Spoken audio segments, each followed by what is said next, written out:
Hi guys, good afternoon. At ito, masama na naman ang panahon guys. Tingnan nyo ang aking alaga. Dito na naman nakahiga sa aking bed.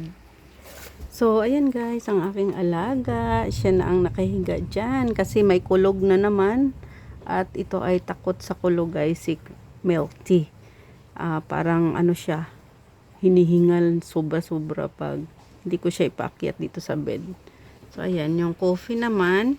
So, ayan naman si coffee. Hindi naman siya takot sa kulog. So, ayan ang nangyari, guys. So, ayan ang weather ngayon. Sobrang lakas ang ulan na naman. So, ayan, guys, ang weather ngayon. Today is July 31, 2026. Ayan, sobrang lakas. Ang dilim ang panahon.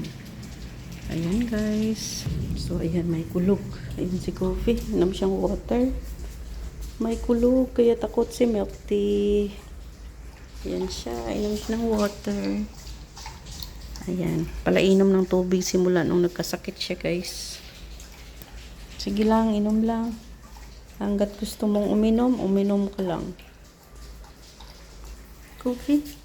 Okay, ayan na. Siyempre, ayan naman si Milk Tea. Dito siya sa aking higaan. Hindi ko na ipakita buong bed ko guys kasi magulo. Kasi maraming abubot. Binababa ko lang yan pag magtulog ako dito sa upuan. Kaya, ayan.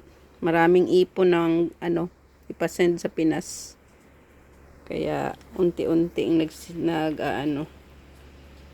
nag-iipon. O Milk Tea. Sarap na ng tulog. Yan, sarap na ng tulog ng aking alaga. Sarap ng tulog sa bed. So, ayan, silang dalawa na dito sa bed ko. Nainggit naman. Kaya, ayan. Hindi naman takot sa kulog si Coffee, guys. Pero, ayan, nagtatahol sa akin. Nainggit din siguro. Kaya, ayan.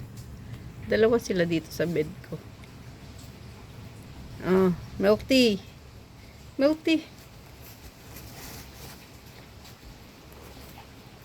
Yan na, upo, upo, upo. Upo, ikaw, upo. So, ayan silang dalawa, guys. Takot sila sa kulog.